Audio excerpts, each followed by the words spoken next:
Welcome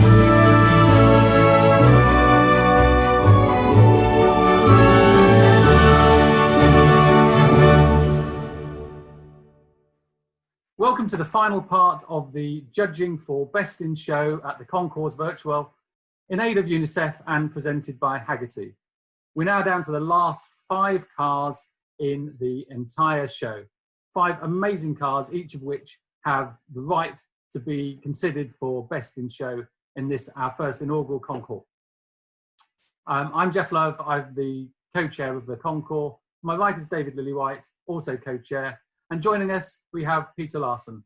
Peter Larson is an author, very well known for his knowledge of French cars and coach builders, very respected judge and very sought after at many of the top concours around the world. Peter's a member of ICJAG, which is the International Chief Judge Advisory Group, and is on the selection committee of Pebble Beach Concours, Shanti Arts and Elegance Richard Mille, 21 Gun Salute in India, and then Salon Privé in the UK. So Peter gets around the world quite a lot judging these cars. So this is probably your first time judging in a virtual concours. But you said it. But I know in particular that you have a love and for the Talbot Lago, which is in our top 5. And I want you to explain to David and myself and to the world at large why you think that this car is justifiably in the top 5 and really should be the best in show for this particular concours. Well, first of all, the chassis and the engine are amazing. The Talbot Lago Grand Sport was introduced shortly after the war, and it is the direct descendant of the pre-war T150 CSS. And the chassis and the engine are very close to the Grand Prix cars. It was probably the last model in the world that was offered as a chassis only, that is only for the trade. There was no factory body for the short wheelbase Grand Sport. Now, and over the course of 3 years, 3.5 years, they built a grand total of 32 and about 28 exist, which is a very high survival rate. It has a very powerful 6-cylinder engine, and it's a blast to drive. The faster it goes, the better it goes. And so in the late 1950s, there was a man in Los Angeles called Lindley Locke, who was a dental, who worked in a laboratory as he made tests in laboratories. He scoured the ads in the Los Angeles papers, and he hoarded Talbot Lagos that he went out and bought for $800 a piece. That was the magic number. And he got race cars, he got some teardrops, one of which is with the enclosed wheel car, which is very famous. And he bought 3 Talbot Lago Grand Sports. One of them was the Figoni that is in the Concours. He bought it in 1959. He paid $800, $100 down, written on the back of an envelope, and 7 installments of $100 each before he got the car. And it had been sort of fixed up. It was a typical sort of 1958 restoration. And the mechanic took it for a drive, hit a telephone pole, and the car ended up in a garage. And everybody thought it was lost until I made contact with Lindley Locke's widow. And in 2007, I think it was, 7 or 8, I think it was, we pulled the car out of a garage in Los Angeles in a seedy neighborhood where it had been sitting since 1960. And so it ended up with Robert Kudela, and he has performed the most astonishing restoration of this car. It's absolutely forensic. More than 95% of the original sheet metal is there. The original wood is there. Even the original screws were preserved and cleaned and put back in the car, so no replacement screws were used. The plexiglass roof is the original piece from 1950.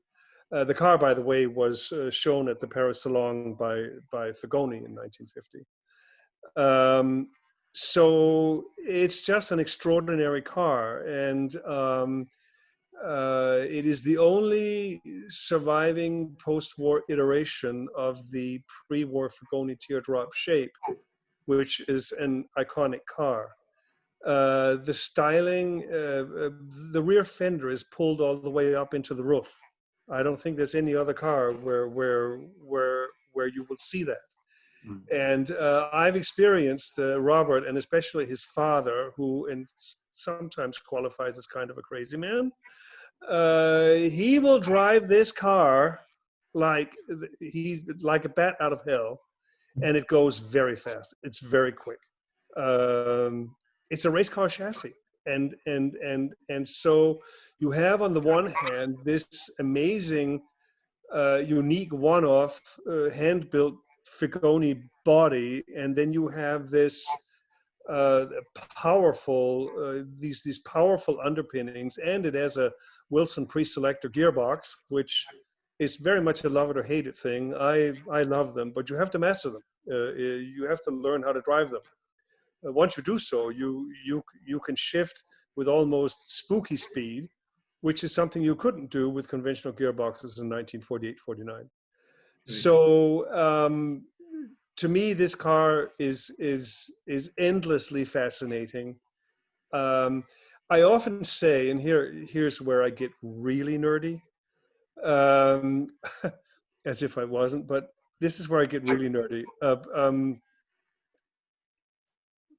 French coach building is often difficult to access, whereas I find that a lot of Italian coach building is relatively easily accessible. The cars are, shall we say, immediately beautiful. We recognize them as beautiful.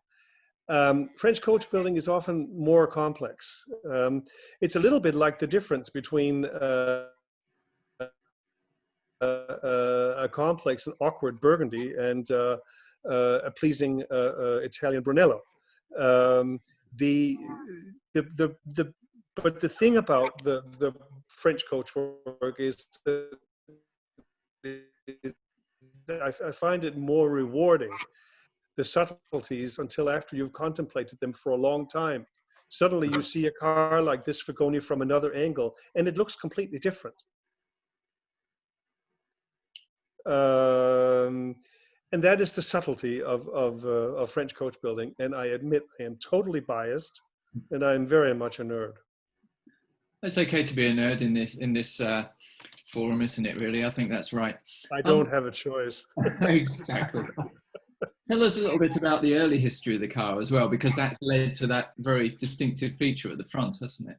Well, the car was originally sold to a Mr. Fayol, who was a zipper manufacturer. He owned or had the patents for a company in France called Fermeture Éclair, and that was a company that made zippers. And you can see that it has these little baguettes above the Cyclops headlight that are a zipper. It's the only car in the world that has a zipper on the hood.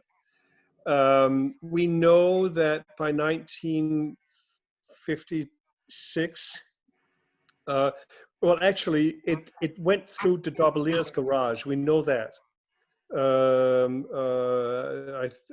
I believe there is a picture of the car in the background in one of the de Daubalier photos, but that has not been finally substantiated. But by 1956, it was in America because it was advertised in the California Sports Car Club's magazine for sale in well-used condition. And then after that, it passed to Lindley Lock. But we don't know precisely when it passed from Europe to the United States. Interesting. So even in its first 10 years, it sounded like it had quite a hard time. It needed quite a lot of work, even after 10 years old. Is that right? Well, the thing about these cars, they very quickly became used cars. One can say that the Talbot Lago Grand Sport, in effect, is a pre-war car.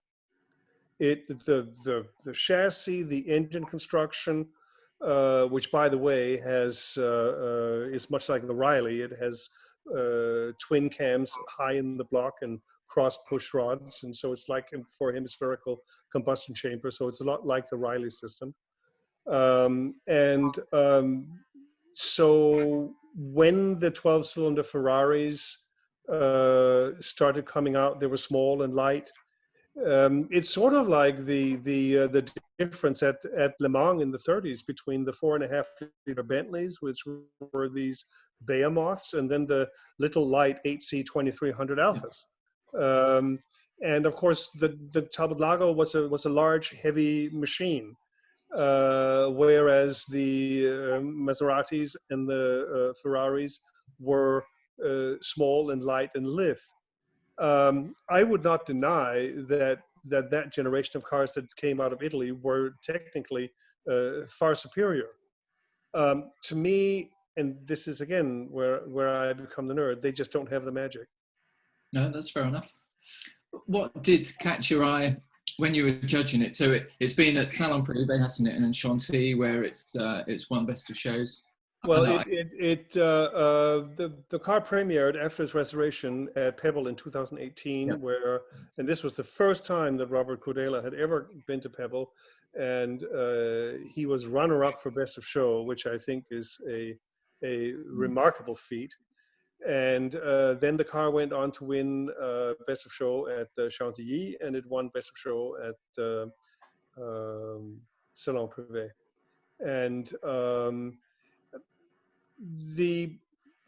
as a judge, when I judge cars on points, which is sort of technical, the amazing correctness of the restoration strikes me. The inordinate lengths that were taken to ensure that the carpet, the leather, the paint color, the chrome, the little pieces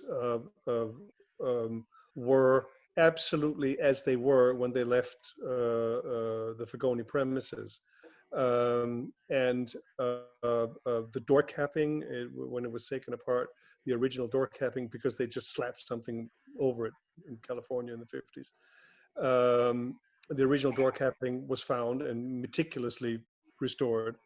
So that's very important. That's the technical side. On the emotional side, this car just makes my heart beat, and of course you just have to hear it start. And birds take flight.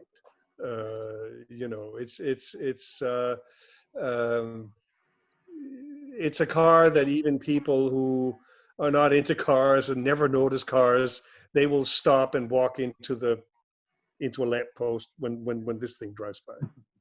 Yeah, I can see that. And has Robert ever done this before? Has he got much history? Well, Robert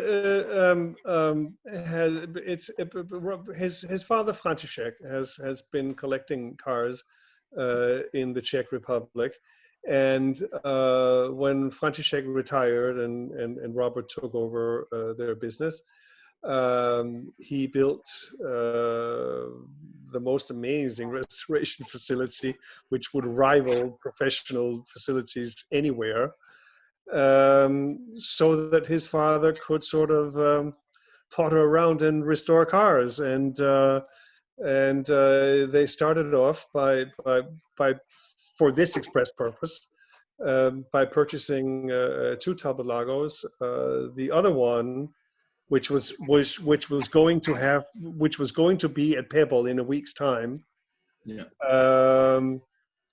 which we will see next year, is extraordinary. It's by Anthem. It's a Coupe by Anthem, which was built for Paul Cavalier, who was the director of Pont-à-Mousson and who was on the board of directors of Talbot. And it's a special order for him with a 300 horsepower Le Mans engine, with twin ignition and special pistons and high compression and oil cooler and Grand Prix exhaust and the whole thing. And that was also a Betty Locke car. And it gets about, I think, 5 miles to the gallon or something like that. So, but that's for next year. So that's what they're doing. And I will say that that Robert and his wife Petra have charmed people wherever they've come. I gather so. Well, I think we'd better give you that one last little line to say, okay, why should this be voted for best of show, Peter? Because it is the most exceptional, the most wonderful, the most unique. There is only this one in the whole wide world, you know. That's fair. And Jeff, any more questions? No, I think you've put the argument very strongly there for the Talbot Lago. It's I've seen it in the flesh at Pebble Beach last year. It's a beautiful, beautiful car. There's some very other interesting cars, very, very different that it's up against in that final five. But it'd be really interesting to see how the judges compare that versus the Mercedes-Benz 722 versus the Porsche 917, the Lancia Stratos Zero. I mean, it's and then the Delahaye 165 as well. So a very interesting last shortlist that we've got here to get to the final car. But thank you very much, Peter. Thank you very much. Welcome. Help throughout the whole of the Concours. You've been an immensely valuable part of the judging team. It's been fun. Good, and I'm glad you've enjoyed it. So thank you very much. Keep watching, and we'll see the best of show at the end of the day. Thank you very much. Thank you.